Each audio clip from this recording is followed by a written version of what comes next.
할렐루야. 짜잔.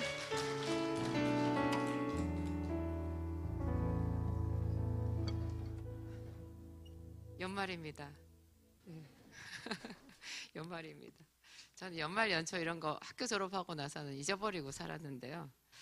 또 오늘 자꾸 그러네요. 어제 토요일 날 성령 강림 기도회 할 때도 우전도사님이 오늘이 마지막 25년도 마지막 토요 성령 강림 기도회라고 하는 거예요. 금요일 날 또 목사님이 마지막 성령 집회라고 하셨고 오늘 또 마지막 주일 예배라고 하시고 그렇습니다. 오늘 기도학교도 여러분 그러면 한 학년 올라가는 건가요? 유급 되시는 분 아무도 없죠? 네, 다 한 학년 가뿐히 한 학년 올라가서 더 수준 높은 기도로 하나님 앞에 나아가도록 하겠습니다. 오늘 제목 시험을 은혜로 바꾸는 기도.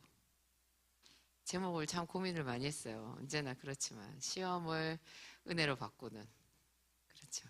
저거를 잘해야 깊은 기도로 들어가요. 대부분의 사람들이 이렇게 시험에 잘 들어요. 시험에 들면은 기도가 끊기죠. 그리고 갑자기 슬퍼져요. 시험에 든 사람은 갑자기 혼자라는 생각이 들고요. 마귀가 기뻐하겠죠. 그러면 그래 맞아, 너는 혼자였어. 이제 알았냐? 처음부터 너는 혼자였어. 너는 지질이도 재수가 없는 애였어. 보가지도 하나도 없는 애야. 맞아. 그러면은 그런 것 같아. 이렇게 되는 거죠. 그거를 우리 말로 있잖아요. 말로 이렇게 하면 이렇게 웃기대요. 예전에 제가 오래전에 거의 30년 전에 어떤 TV에서 드라마 한 장면이 생각나는데 그분이 시한부 인생이었거든요. 주인공 여자분이 이제 살 날이 얼마 안 남았어요. 말기 암이라서. 근데 어떤 좀 지혜로운 친구를 만났는데 그분이 이런 얘기를 해줬어요. 자기가 되게 힘든 거 그 이유를 써보래요. 이유를 딱 써보래요. 써보고 그거를 이유를 읽고 크게 웃으라는 거예요. 나 돈이 없어서 아무래도 죽을 것 같아. 와! 이렇게 웃는 거죠. 여러분 재밌지 않아요? 막상 그렇게 써놓고 하면 웃으면요 진짜 웃긴다니까요. 우리가 다른 사람이 힘든 거는요 그렇게 웃겨요. 뭐 저런 거 가지고 뭐 힘들어하고 그래, 지만 그런가? 그래 놓고 내 거는 다르잖아요. 그래서 이걸 써놓으면 이게 객관화가 되는 거예요. 나 이제 얼마 못 살 것 같아. 웃을 수 있나요? 울다가 웃다가 하더라고요. 근데 그게 좀 객관화가 되는 비밀이 있어요. 이게 시험 드는 것도요. 그래서 우리가 성경에 보면 은혜 받은 사람들 이야기도 많이 나오지만 그 은혜와 거의 종이장 한 장 차이가 시험이거든요. 시험에 든 사람들 이야기가 또 많이 나와요. 아브라함도 시험 들지 않았어요? 아닌가? 아브라함도 근데 정말 시험에 들어가지고 떨어질 뻔했는데 그게 다 은혜로 매번 바뀌거든요. 요셉도 그거 시험 든 거 아니에요? 그거 보디발 집에 팔려간 거 자기 형들이 자기를 구덩이에 쳐박았다가 그렇게 자기가 살려달라 그랬는데 자기들끼리 맛있는 거 먹고 웃고 그리고는 지나가는 상인들한테 자기 동생인 자기를 팔고 자기가 그렇게 울부짖는데도 눈 하나 깜짝 안 한 거 그거 자다가도 벌떡 일어날 일 아니에요. 그런데 이게 은혜로 바뀌었어요. 모든 사람들한테 이건 다 있어요. 시험을. 그래서 우리는 은혜로 바꿔야 되는 거죠. 근데 시험에 들 일이 아닌데도 혼자서 괜히 시험 드는 사람이 있어요. 자기가 시험을 만들어요. 여러분 우습죠? 이것도 내가 아무래도 시험을 만든 것 같아. 그리고 크게 웃어보세요. 아무래도 그러네. 남들 다 은혜 받는데 이 교회에서 세상에 나 혼자 시험 들다니. 오늘 본문 말씀 아직 우리가 본문 말씀을 안 봤어요. 참 이런 것도 여러분 이 기도학교는 이게 재미예요. 본래 예배를 드리면 모든 게 순서가 착착착착착 있잖아요. 그런데 기도학교는 어떻게 된 게 본문 말씀을 기도학교 한 중반쯤에 읽을 때도 있고 끝까지 안 읽을 때도 지난번에 있었나요? 뭘 한 건지 그래서 재밌어요. 누가복음 7장 전에 많이 읽었던 말씀인데요. 누가복음 7장 36절. 오늘 이거 말고 이제 참고 말씀도 한 파트가 더 있는데요. 여러분, 제가 미리 말씀드릴게요. 두 개의 상황의 공통점을 한번 나중에 생각을 해보세요. 그러면서 오늘 이거를 읽어보도록 하겠습니다. 한 바리새인이 예수께 자기와 함께 잡수시기를 청하니 이에 바리새인의 집에 들어가 앉으셨을 때 그 동네에 죄를 지은 한 여자가 있어 예수께서 바리새인의 집에 앉아 계심을 알고 향유 담은 옥합을 가지고 와서 예수의 뒤로 그 발 곁에 서서 울며 눈물로 그 발을 적시고 자기 머리털로 닦고 그 발에 입 맞추고 향유를 부으니 예수를 청한 바리새인이 그것을 보고 마음에 이르되 이 사람이 만일 선지자라면 자기를 만지는 이 여자가 누구며 어떠한 자 곧 죄인인 줄을 알았으리라 하거늘 예수께서 대답하여 이르시되 시몬아 내게 이를 말이 있다 하시니 그가 이르되 선생님 말씀하소서. 빚주는 사람에게 빚진 자가 둘이 있어 하나는 500데나리온을 졌고 하나는 50데나리온을 졌는데 갚을 것이 없으므로 둘 다 탕감하여 주었으니 둘 중에 누가 그를 더 사랑하겠느냐. 시몬이 대답하여 이르되 내 생각에는 많이 탕감함을 받은 자니이다. 그 여자를 돌아보시며 시몬에게 이르시되 이 여자를 보느냐. 내가 너희 집에 들어올 때 너는 내게 발 씻을 물도 주지 아니하였으되 이 여자는 눈물로 내 발을 적시고 그 머리털로 닦았으며 너는 내게 입 맞추지 아니하였으되 그는 내가 들어올 때로부터 내 발에 입 맞추기를 그치지 아니하였으며 너는 내 머리에 감람유도 붓지 아니하였으되 그는 향유를 내 발에 부었느니라. 이러므로 내가 네게 말하노니 그의 많은 죄가 사하여졌도다. 이는 그의 사랑함이 많음이라. 사함을 받은 일이 적은 자는 적게 사랑하느니라. 이에 여자에게 이르시되 내 죄 사함을 받았느니라 하시니 함께 앉아있는 자들이 속으로 말하되 이가 누구이기에 죄도 사하는가 하더라. 예수께서 여자에게 이르시되 내 믿음이 너를 구원하였으니 평안히 가라 하시니라. 아멘. 이 예수님의 발에 향유 옥합을 부은 사건은 성경에 복음서 4개에 다 나와 있거든요. 다 나와 있는데 누가복음만 좀 독특해요. 누가복음에는 죄인인 여자라고 나오고요. 또 이 배경도 지금 누구의 집이에요? 시몬이라고 하는 한 바리새인의 집이죠. 바리새인들은 드러내놓고 예수님을 싫어한 사람들이에요. 그리고 예수님도 바리새인을 싫어하셨어요. 그런데 그 바리새인 중에 어떤 한 바리새인이 예수께 자기와 함께 잡수시기를 청했어요. 그러니까 식사 자리에 초대를 한 거죠. 그 자리에 가는데 거기에 불청객 한 사람이, 불청객이 뭐예요? 청하지 않은 사람. 모든 사람이 껄끄러워하는 사람, 쟤는 왜 왔어? 이렇게 말하는 사람이 불청객이죠. 불청객 하나가 왔어요. 그 불청객의 이름은 죄를 지은 한 여자예요. 여자예요. 이 식사 자리에는 주로 다 남자들이 있었을 거거든요. 여자가 여기 있었을까요? 당신은 유대인으로서 어떻게 사마리아 여자인 나에게 물을 달라 하나이까? 요한복음 4장에 사마리아 여자가 그렇게 말하잖아요. 남자 여자가 막 어울려서 함께 요즘에 술도 마시고 그러대요. 여자들이 술도 잘 마시고요. 우리 약국 거기 그 건물에 들어갈 때마다 제가 깜짝 놀라는데 남자랑 여자랑 둘이서 마주보고 담배를 피우고 있어요. 진짜 눈을 어디다 둬야 되나 그런 생각이 들거든요. 근데 여기 지금 앉아있는 예수님과 제자들도 다 남자들이고 바리새인도 남자고 다 남자들이에요. 근데 거기에 여자가 가도 이상한데 그 여자도 그냥 여자가 아니라 아주 공개적으로 그 동네에서 죄인인 줄 다 아는 그런 여자가 하나 온 거예요. 이 여자의 용감성에 대해서 생각해 보셨어요? 이 여자는 말 그대로 이 자리에 진짜 불청객이고요. 모든 사람들이 쏘아볼 거고 인상을 찌푸릴 거고 외면할 거고 그럴 거예요. 다 손가락질을 하는 거고. 그러면 여기 이 자리가 초청을 했다고 하더라도 이 여자가 못 갈 자리죠. 그 봤을 때 이 여자는 여기서 딱 시험에 들어야 맞아요. 시험에 안 들겠어요, 여러분? 이런 자리에 가면? 근데 이 여자가 그렇게 껄끄럽고 나설 수 없고 힘든 그 자리에 향유를 가지고, 그 향유, 이 여자가 가지고 있는 전 재산일 수도 있어요. 그렇게 비싼 거라고 하니까 그거를 가지고 간 거예요. 이 여자는 자기의 전부를 가지고 갔어요.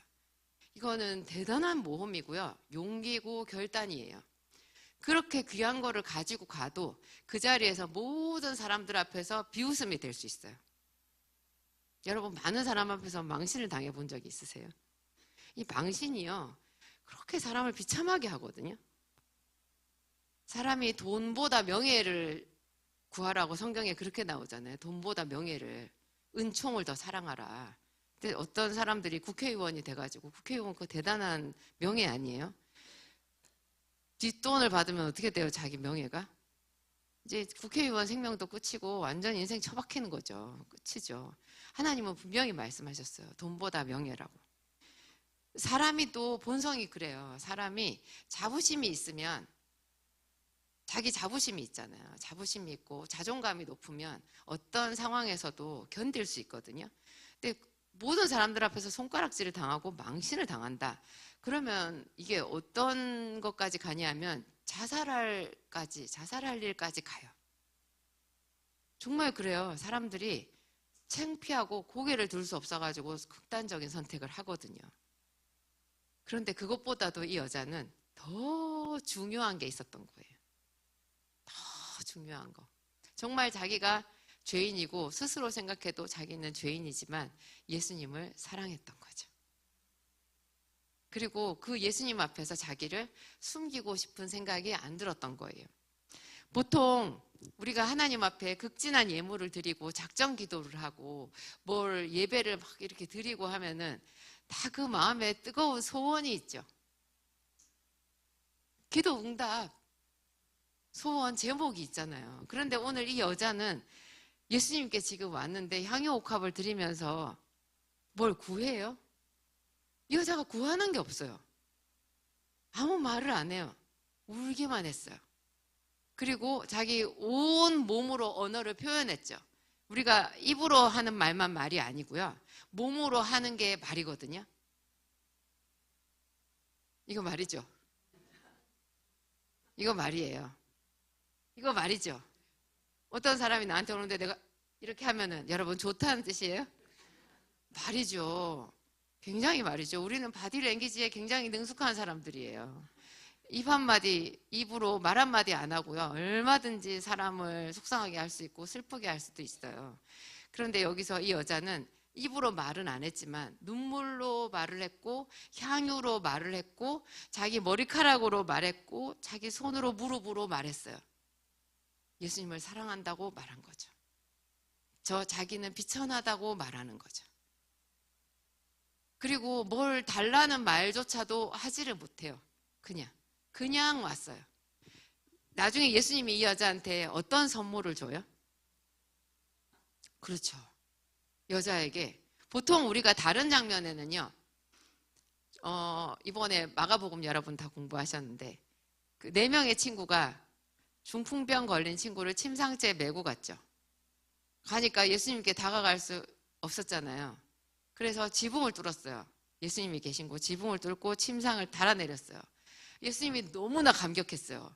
그 중풍병자의 4명의 친구들한테 크게 감동을 해서 너무 감동하니까 입에서 그냥 예수님이 제일 주시고 싶은 게 딱 나왔잖아요. 그냥 툭 나왔어요. 툭 나온 소리가 뭐였어요? 네 자리를 들고 걸어가라는 거였어요? 내 죄 사함을 받았느니라 했어요. 그게 그 사람한테 제일 중요한 거고 제일 큰 선물이거든요. 근데 사람들은 이해하지 못했어요. 이거 누군데 죄를 사하냐, 이거는 참람하다, 신성모독이다, 막 그렇게 말했거든요. 그러니까 그런 생각만 한 거지 그 죄를 사함 받는 게 이 사람한테 제일 필요하다는 생각을 사람들이 아무도 못한 거예요. 그냥 그 말 자체가 신성모독이라는 생각만 한 거죠. 근데 예수님께서 정말로 그 사람들한테 모든 사람들이 생각하는 선물도 주잖아요. 그게 중풍병을 치료하는 거죠. 그 뒤에 예수님이 말씀하시잖아요. 내가 땅에서 죄를 사하는 권세가 있는 줄을 너희로 알게 하리라. 그러면서 일어나 내 상을 들고 걸어가라. 그러니까 죄사함을 받았느니라 말씀을 하셨는데 그 앞이든 뒤든지 따라다니는 게 있어요. 뭔가 실제로 그 사람을 치료해 주는 말씀이에요. 그죠? 그런 게 있어요. 그리고 또 10명의 뭐 문둥병자가 있지 않았나요? 우리 토요일 날 우종민 전도사님 설교하실 때 10명의 중풍이 아니라 문둥병자가 있었어요. 그 사람들이 멀리서 가까이 오지도 못하고 나를 불쌍히 여기소서 하니까 예수님이 가서 내 몸을 제사장에게 보이라 하잖아요. 근데 가는 길에 병이 나았어요. 근데 그 10명 중에 딱 한 명만, 그 사람이 사마리아 사람이었는데 그 사람만 예수님께로 돌아왔어요. 너무나 기뻐서 뛰어왔어요. 제사장에게 가는 길을 돌이켜서 예수님께 먼저 와서 고맙다고 사례를 한 거예요. 그랬더니 그때 예수님이 그 사람을 크게 기뻐하면서 추가적으로 그에게 하신 말씀이 있죠. 내 믿음이 너를 구원하였다. 앞에 그 9명의 문둥병자는요, 병만 나았어요. 그런데 감사하다고 그 말씀을 전하려고 예수님 앞에 돌아왔던 사람은 훨씬 더 큰 선물을 받았는데 그게 내 믿음이 너를 구원했다라는 거. 구원이에요. 구원. 근데 그런 게 본래 이렇게 같이 따라가거든요. 뭔가 예수님이. 근데 여기는 이 여자한테는요, 그냥 내 죄사함을 받았느니라 이것만 있어요. 그리고 이 여자에게 하실 모든 칭찬의 말은 시몬에게 주는 부드럽지만 굉장히 예리한 책망의 말로 다 대신되어 있어요. 그죠? 이 여자가 한 것을 예수님이 시몬이랑 대비시켜서 시몬을 가르치시면서 우회적으로 이 여자를 칭찬하고 있잖아요. 시몬아, 내가 너희 집에 들어왔을 때 너는 나에게 발 씻을 물도 주지 않았는데 이 여자는 눈물로 내 발을 씻겼다. 그 여자의 눈물을 칭찬하신 거죠. 그리고 시몬은 조금 부끄럽게 하셨어요. 너는 내 머리에 감람유도 붓지 않았는데 이 여자는 향유 옥합을 내 발에 부었다. 그렇게 얘기를 하시잖아요. 그런데 이 여자와 예수님 사이에 이 오고 가는 이 대화는요, 여기 앉아있는 이 같이 있었던 이 사람들이 전혀 이해할 수 없는 정도의 굉장히 차원 높은 대화였어요. 끼일 수도 없어요. 다른 사람들은. 제자들도 이걸 보고 다 아마 이 당시에는 이해 못하고 놀라기만 했을 거예요. 그렇지만 이 여자는 최고의 예배를, 헌신을 예수님께 드렸고 예수님도 이 여자에게 가장 값진 선물을 주셨어요.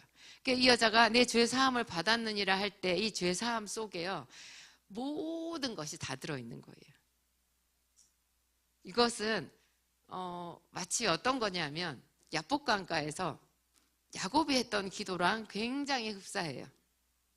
야곱이 나를 축복하지 아니하면 놓지 아니하겠나이다 했죠. 근데 지금 한가한 상황이 아니에요. 야곱은 자기 형이 400명의 군사를 거느리고 자기를 향해서 지금 칼을 차고 오고 있는 상황이고 자기와 자기 처자와 자기 양떼가 떼죽음을 당할 수 있는 그런 일촉즉발의 위기 상황이에요. 그런데 야곱은 첫날 저녁에는, 그 바로 하루 전날 저녁에는 자기를 보호해달라고 하나님께 기도를 하거든요. 창세기 32장에 보면 내 형을 겁내미니이다. 나를 도와주소서 막 그 기도를 했어요. 밤을 새워서. 그랬는데 그 다음 날이 되고 난 뒤에 두 번째 우리가 아는 그 야복강가의 기도에서는요, 그 기도가 완전히 바뀌었어요. 그래가지고 형이 무섭습니다. 하나님, 형을 막아주세요. 뭐 이런 기도도 아니고, 나를 보호해 주세요. 이런 기도도 아니고, 복을 달라고 기도를 했어요. 축복해 달라고. 근데 이 상황에서 저는 그 생각이 드는 거예요. 야곱이, 성경에는 나와 있지 않지만 야곱이 자기가 옛날에 형을 속였던 거를 생각했을 것 같아요. 자기 죄를. 아버지를 속이고 형을 속이고 어떻게 좀 쉽게 편법으로라도 장자의 명분, 장자의 축복을 받고 싶어서 안달복달했던 자기의 모습이 떠올랐던 것 같아요. 그때 자기가 원했던 게 축복이죠. 축복을 받으려고 했는데 방법이 편법이었어요. 근데 지금 여기 야복강가에서 자기가 그런 자기의 허물진 모습들이 생각이 나서 야곱이 그 앞에서 하나님 앞에 간절히 기도하며 부르짖으며 자기의 양떼와 소떼와 처자식을 다 잃어버릴 수도 있다. 잃어버려도 어쩔 수 없다. 그렇지만 하나님, 저를 생각해 주세요. 저에게 복을 주세요 하면서 기도했던 거예요. 그러니까 자기 전 재산인 향유 옥합을 예수님 발에 부으면서 눈물로 기도했던 이 여자랑 굉장히 비슷한 거예요. 이 여자가 자기의 명예를 회복시켜 주세요. 사람들한테 손가락질 당하지 않게 해주세요. 하나님, 저는 너무 외로워요. 이런 얘기 하나도 안 한 거예요. 그냥 가서 예수님을 사랑하고 자기의 모든 것을 드리면서 자기의 슬픔을 예수님께 올려드렸어요. 그런데 예수님이 내 죄의 사함을 받았느니라. 그리고 야곱에게는 축복해 줬죠. 내가 당신이 나를 축복하지 아니하시면 놓지 아니하겠나이다. 그때 환도뼈를 치면서, 그게 야곱의 그 육신의 뼈잖아요. 뼈를 치는 거, 야곱의 그 육신적인 생각, 어떤 정정당당하지 못하게 편법으로 자기가 살기도 하고 꾀를 많이 가졌던 그거를 하나님이 꺾으신 거거든요. 꺾고, 그로부터 잠깐이 아니라 진짜 평생 야곱은 나중에 바로 왕 앞에 갔을 때도 그 다리를 절고 갔을 거 아니에요. 그 엄청난 통증을 같이 주셨어요. 그러면서 그를 축복하셨거든요. 야곱은 통증과 축복을 같이 받았어요. 골절상과 함께 축복을 받았어요. 골절을 당할지라도 축복을 받으리라 하시는 분 계신가요? 그런 마음이라야 돼요. 하나님이 나에게 골절을 주시더라도 나는 그분에게 복을 받으리라. 예. 이 골절에 마음이 상해버리면 시험 당하는 거죠, 뭐. 예. 야곱은 골절을 주신 하나님을 원망하였더라. 그러면 아무것도 아닌 거잖아요. 여러분, 골절이 조금 아프고 따끔한 정도 아니에요. 많이 아파요. 뼈 부러져 보신 분들 있으세요? 저는 제가 부러진 적은 없는데요. 목사님이 갈비뼈가 나간 적이 있었는데 정말 아프다 하시더라고요. 야곱이 생각났어요. 다리를 절면서. 진짜 오랫동안 아팠을 거거든요. 근데 그런 거 저런 거 하나도 필요 없는 거예요. 하나님께 복을 받으리라 하는 그런 마음.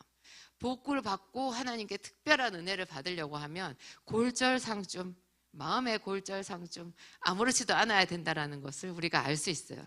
그럼 오늘 제가 우리 기도학교 제목에서 시험을 은혜로 바꾸는 기도는 비결이 뭐겠어요? 사랑인 거예요, 사랑. 사랑이요, 믿음을 넘어서 버려요. 믿음이 굉장히 중요하죠. 굉장히 믿음이 중요한데요. 예수님의 제자들 중에서 큰 시험에 빠진 사람이 누구였죠? 시험에 들지 않게 깨어 기도하라 했는데 계속 잤어요. 네, 잤어요. 닭이 2번 울기 전에 네가 3번 나를 모른다고 부인하리라 했는데 절대로 그런 일이 없다고 큰 소리를 땅 쳤어요. 그랬는데 자기가 3번째 예수님을 모른다고 했을 때 닭이 울었어요. 첫 번째 울었던 닭과 2번째 울었던 닭이 같은 닭이었을까요? 다른 닭이었을까요? 누가 그걸 나한테 물어보길래 내가 예끼! 그랬어요. 그게 지금 중요하냐고 그렇게 말했어요. 하여튼 하나님을 사랑하는 거예요. 베드로가 나중에 예수님께서 말씀하신 대로 됐잖아요. 너는 돌이킨 후에 내 형제를 굳게 하라. 근데 어떻게 돌이켜요? 예수님께서 베드로한테 뭐를 물어보셨어요? 너 그때 시험 들었지. 그렇지만 너 시험에 들 일이 아니다. 지난 3년 동안 네가 나한테 뭘 배웠니? 배운 거를 잘 생각해 보렴. 이런 얘기 안 하셨어요. 어려운 얘기 안 하시고 예수님께서 베드로한테 뭘 물어보셨어요? 네가 나를 사랑하느냐 그랬어요. 믿음이 떨어져서 시험을 당해가지고 지금 널브러져 있는 베드로한테 네 믿음을 세워라. 네 믿음이 너를 구원 안 했구나. 믿음이 떨어졌어. 네 믿음이 너를 구원하였으니 하려고 하니까 믿음이 떨어져 버리는 상황이잖아요. 근데 정말 그 마지막 이런 절체절명의 예수님 앞에서 떨어져 나갈 수 있는 절체절명의 위기에서 예수님께서 꺼내든 카드가 사랑이었어요. 또 내가 너를 사랑한다라고 말씀하시지 않고 네가 나를 사랑하느냐라고 물어봤어요. 네가 나를 사랑하느냐. 그 얘기를 무려 3번을 하셨잖아요. 네가 나를 사랑하느냐. 여러분 우리 이렇게 하지 말고 요한복음 21장으로 갑시다. 네. 요한복음 21장 3절부터 1차로 12절까지 함께 읽어보도록 하겠습니다. 시몬 베드로가 나는 물고기 잡으러 가노라 하니 배에 올랐습니다. 그날 밤에 아무것도 잡지 못하였더니 날이 새어갈 때 예수께서 바닷가에 서셨으나 제자들이 예수이신 줄을 알지 못하는지라. 예수께서 이르시되 얘들아 너희에게 고기가 있느냐 대답하되 없나이다. 이르되 그물을 배 오른편에 던지라 그리하면 잡으리라 하시니 이에 던졌더니 물고기가 많아 그물을 들 수 없더라. 예수께서 사랑하시는 그 제자가 베드로에게 이르되 주님이시라 하니 시몬 베드로가 벗고 있다가 주님이라 하는 말을 듣고 겉옷을 두른 후에 바다로 뛰어내리더라. 제자들은 육지에서 거리가 불과 한 50칸쯤 되므로 작은 배를 타고 물고기 든 그물을 끌고 와서 육지에 올라보니 숯불이 있는데 그 위에 생선이 놓였고 떡도 있더라. 예수께서 이르시되 지금 잡은 생선을 좀 가져오라 하시니 시몬 베드로가 올라가서 그물을 육지에 끌어올리니 가득히 찬 큰 물고기가 153마리라. 이같이 많으나 그물이 찢어지지 아니하였더라. 예수께서 이르시되 와서 조반을 먹으라 하시니 제자들이 주님이신 줄 아는 고로 당신이 누구냐 감히 묻는 자가 없더라. 여기서 퀴즈. 앞에 우리가 누가복음 7장에서 읽었던 거랑 지금 요한복음 21장이랑 어떤 상황적인 공통점이 있어요? 그렇게 말씀을 하실 수도 있는데요. 밥 먹는 자리예요. 그죠? 시험이라고 말씀하셔도 되는데 그거보다도 상황적인 거, 상황적인 걸 보면은 둘 다 식사 자리예요. 근데 바리새인이 예수님을 초청했잖아요. 그 바리새인이 동료 다른 어떤 바리새인보다도 예수님에 대한 생각이 각별히 있었던 거는 틀림없어요. 그런데 그 바리새인의 식사 자리는 어땠어요? 여기 이 식사 자리에 비해서? 주빈으로 모신 예수님에게 발 씻을 물도 안 주고 머리에 감람류도 붓지 않고 그리고 예수님이 그 여자의 향유를 받으니까 즉각적으로 반응했어요. 이 사람이 만일 선지자라면 자기에게 향유를 붓고 있는 이 여자가 죄인인 줄 알았을 텐데 이건 치명적이에요. 뭐예요? 의심이잖아요. 그리고 이 예수라는 작자 아무것도 아니구나 이렇게 말한 거예요. 자기 속으로 생각했는데 그 속으로 생각한 것에 예수님이 대답하시잖아요. 그죠? 우리도 뜨끔할 수 있어요. 내가 뭘 생각했는데 예수님이. 저도 제가 뭘 생각했었거든요. 나는 뭘 해도 안 되는구나. 이렇게 마음속으로 누구한테 말도 안 했어요. 혼자 생각하고 있었는데 나는 그때도 안 됐어. 그 뒤에도 안 됐어. 이것도 안 됐어. 저것도 안 됐어. 그렇게 얘기했는데 예수님께서 저한테 네가 뭘 그렇게 실패했냐라고 말씀을 하셔서 정말 너무너무 깜짝 놀랐었거든요. 하여튼 그 바리새인은 마음속으로 그런 생각을 했어요. 그러니까 행동으로도 굉장히 인색한 식사 자리고 결정적으로 예수님께 대해서 그 작은 예수님의 행동에 대해서 자기가 궁금하게 여기고 예수님께서 저렇게 하시는데 무슨 이유가 있지 않을까? 그건 물어봐야 되잖아요. 예수님, 저 여자가 죄인인데 예수님 이렇게 하시는 거 이거 받으시는 거 무슨 이유가 있어요? 물어봐야 맞아요. 안 물어보고 자기 혼자 결정을 내린 거예요. 예수 아무것도 아니구나. 선지자도 아니네. 선지자라고 생각하고 부른 거예요. 뭐 좀 얻을까 싶어가지고 돈 버는 방법이나 좀 배워볼까 싶어서 불렀는지도 몰라요. 사심이 가득해 있었던 거죠. 그런데 오늘 우리 21장에서 보는 이 식사 자리는요. 셰프가 예수님이에요. 여러분 놀랍지 않으세요? 천사를 시킬 수 있잖아요. 수종 드는 자가 없었을까요? 천사들이 수종 드는 분이 예수님이잖아요. 40일 동안 광야에서 시험 받으시고 금식하신 다음에 천사들이 와서 수종 들었죠. 얼마든지 천사들을 시켜서 쫙 베풀 수 있어요. 근데 예수님이 숯불을 피우고 고기를 굽고 계셨어요. 그뿐만이 아니라 지금 고기를 잡지를 못해가지고 밤을 새워서 배 위에서 씨름하는 당신의 제자들의 마음을 헤아리셨어요. 그 사람들의 마음, 배 위에서 지금 내내 그물질을 하는 그 사람들의 마음은 온통 고기에 가 있잖아요. 고기를 잡고 싶어요. 그래서 예수님이 그들의 입장에서 물어봐요. 나 같으면 그랬어요. 지금이 고기 잡을 때냐, 이 녀석들아. 지금이 고기 잡을 때요. 내가 그렇게 일렀건만, 그 나라와 그 일을 구하라고 그렇게 일렀건만, 이렇게 말해야 맞아요. 그런데 예수님은 정말 그들의 입장에서 말씀하시는 거예요. 얘들아, 너무 부드러워요. 얘들아, 너희에게 고기가 있느냐? 너무너무 부드럽고 따뜻해요. 우리한테도 얘기하실 거예요. 내 주머니에 돈이 없는 거, 통장에 잔고가 빈 거, 마이너스 통장 들어가고 있는 거 다 아시는 거예요. 물어보실 거예요. 그렇게 따뜻한 음성으로. 얘들아, 너희에게 고기가 있느냐? 없나이다. 그랬더니 예수님은 참 쉬워요.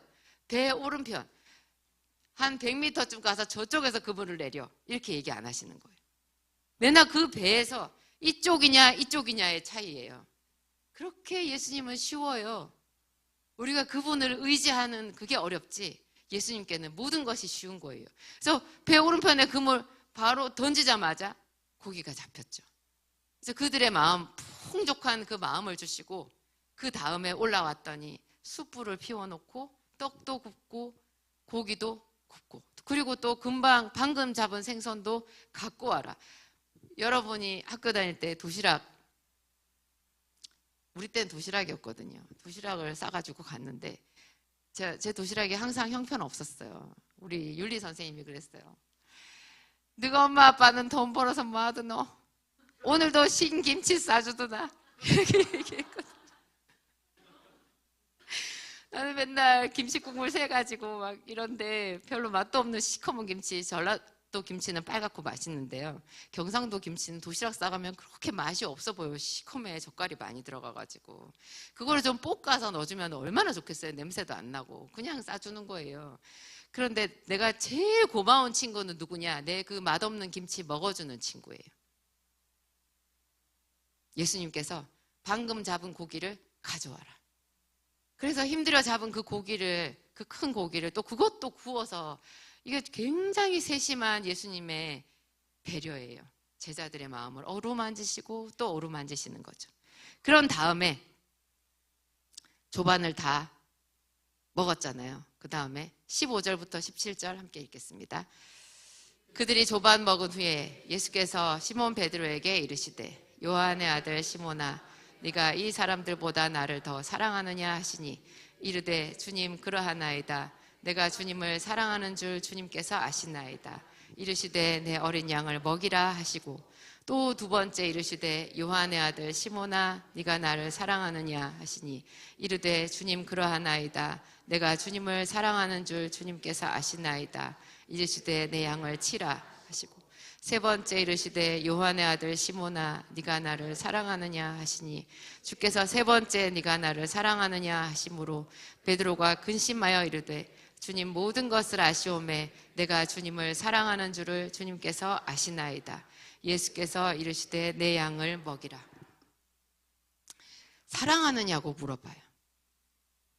자기 고백을 하는 거예요. 내가 사랑한다고. 주님 사랑한다고. 사랑한다고. 그럼 예수님이 또 양을 먹이라. 그럼 네가 사랑한다고 말했을 때 예수님께서 내 양을 먹이라, 어린 양을 먹이라 이렇게 말씀하시는 뜻이 뭐예요?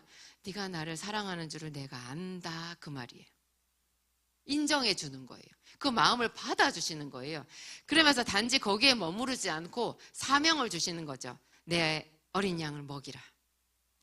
왜 어린 양이라고 하셨을까요? 네가 시험에 들었으니까. 누구보다도 시험에 들 만한 사람을 잘 알지 않냐?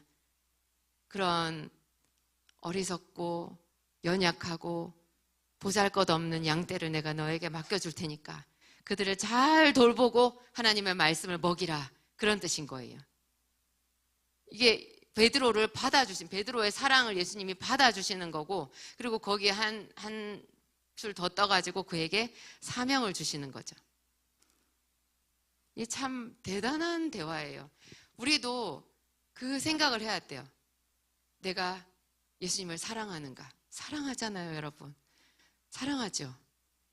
그 사랑하기 때문에 기도 응답이 없고 내가 계속 힘들어도 계속 기도하러 나올 수 있는 거예요. 사랑하기 때문에 하루 한 번 기도로 만족하지 않고 아침에 출근할 때 한 번이라도 더 교회에 들르고 싶은 그런 마음이 묵직하게 올라오는 거죠. 한 번이라도 더. 내가 너무 아파서 예배 드릴 수 없을 때라도 있잖아요. 하나님 제발 도와주세요. 제발 제가 예배 드릴 수 있게 해주세요. 예배 자리에 갈 수 있게 해주세요. 이런 기도를 할 수가 있는 거예요. 이게 믿음을 능가하는, 이렇게 수렁에 빠진 믿음이라도 벌떡 일어나게 할 수 있는 우리 속의 사랑의 힘인 거예요. 참 그 사랑의 힘은 대단해요. 정말 사랑의 힘은 대단해요. 하나님께 기도할 때 정말 그 빈벽 같은 느낌이 들 때가 있어요. 그 느낌이 한 번도 안 들었다면 여러분들은 그렇게 절박한 기도를 아직 안 해본 거예요. 진짜 절박한 기도를 해보잖아요. 깊은 기도로 들어가기 그 직전에, 하나님을 만나기 직전에 마주치는 것이 차가운 빈벽이에요. 그거를 통과를 해야 진짜 은혜로 들어가는데요. 그거를 통과하는 열쇠가 오늘 이거예요. 내가 주를 사랑하나이다. 비록 무화과 나무가 무성치 못하고 포도나무에 열매가 없고 밭에 소출이 없고 우리의 양이 없고 외양간에 소가 없고, 이게 무슨 뜻이에요? 어떤 상황이 와도 나는 주를 사랑하나이다. 아무것도 안 주셔도 주를 사랑하나이다. 제가 주님 앞에 내쳐진 것 같이 느꼈던 적이 몇 번이 있었거든요. 근데 그럴 때마다 이거는 하나님이 정말 나를 거절하시는구나 생각이 들었을 때 제가 그런 생각이 드니까 눈물도 안 나더라고요. 눈물 닦고 일어났어요. 마음이 이제 냉랭해졌어요. 이렇게 막 하여튼 복받치던 거 다 내려갔어. 그러면 차가워져서 쎄하고 가버려야, 흥하고 가버려야 되잖아요. 그렇게 안 되더라는 거죠. 어떡하지? 그래도 나는 갈 데가 없네. 나는 예수님께 있어야지. 그대로 있어야지 뭐. 나는 갈 데가 없어. 그 빙벽 앞에서 제가 그랬거든요. 마귀의 음성이 들렸어요. 네가 사랑하는 예수가 이렇다. 이렇게 차갑다. 네가 기도해도 아무 소용이 없다. 그게요, 뼛속까지 들어와요. 그런 모든 정황이 딱 있잖아요. 그러면 뭐 거부할 수 없이 딱 그게 들어오거든요. 근데 그때 제가 참 대답을 잘한 것 같아요. 할 수 없어. 어쩔 수 없어. 그래도 나는 갈 데가 없는 걸. 나는 예수님께 있을 거야. 나는 예수님께 있는다고. 나는 예수님께 있는다고. 나는 그냥 여기 있는다고. 그랬더니 그 차가운 게 싹 사라졌어요. 이게 베드로가 정말 예수님을 사랑한 거죠. 그래서 뭐 고기고 뭐고 다 놔두고 예수님이 주시다 하니까 그냥 바다로 뛰어들어서 예수님께 다가갔잖아요. 그런 마음 여러분 모두에게 있는 줄 제가 확신합니다. 행복하시죠? 여러분 안에 예수님 사랑하는 마음이 있는 것 같죠? 예, 이게 우리를 지탱해 주는 힘이고요. 정말로 하나님과 우리를 하나 되게 하는 그런 힘입니다. 기도하시겠습니다. 하나님 감사합니다. 주님 우리를 사랑하시듯이 우리에게 그냥 아무것도 없어도 주를 사랑하는 마음을 주셔서 감사합니다. 우리가 주를 사랑합니다. 하박국이 말했듯이 아무것도 없어도 주께서 내 마음에 두신 기쁨이 더 큽니다. 하나님 우리 아버지, 그래서 우리가 주님 앞에 나와서 온 힘을 다하여 예배할 수 있고 주를 앙망할 수 있고 그 말씀을 그냥 암송할 수 있습니다. 되뇌일 수 있습니다. 하나님, 누가 우리를 그리스도의 사랑에서 끊으리요? 누가 우리를 그리스도의 사랑에서 끊으리요? 내가 주를 사랑하는 것보다 주께서 나를 더 사랑하시는 줄을 오늘 생각합니다. 하나님, 우리가 무엇이건대 주께서 이토록 우리를 사랑하시고 우리를 포기하지 아니하시고 우리를 눈여겨보시며 인도하시나이까. 하나님 감사합니다. 야복강가의 야곱처럼 하나님 그 식사자리 바리새인 네 베푼 그 식사 자리에 모든 수치를 무릅쓰고 자기가 가진 최고의 것으로 나와서 눈물로 주의 발을 씻겼던 그 여인처럼 우리도 주님 앞에 나와서 우리의 사랑하는 마음을 다 올려드립니다. 주님을 사랑합니다. 주님을 의지합니다. 이제부터 영원토록 주만 섬기는 자가 되겠습니다. 예수님 이름으로 기도합니다.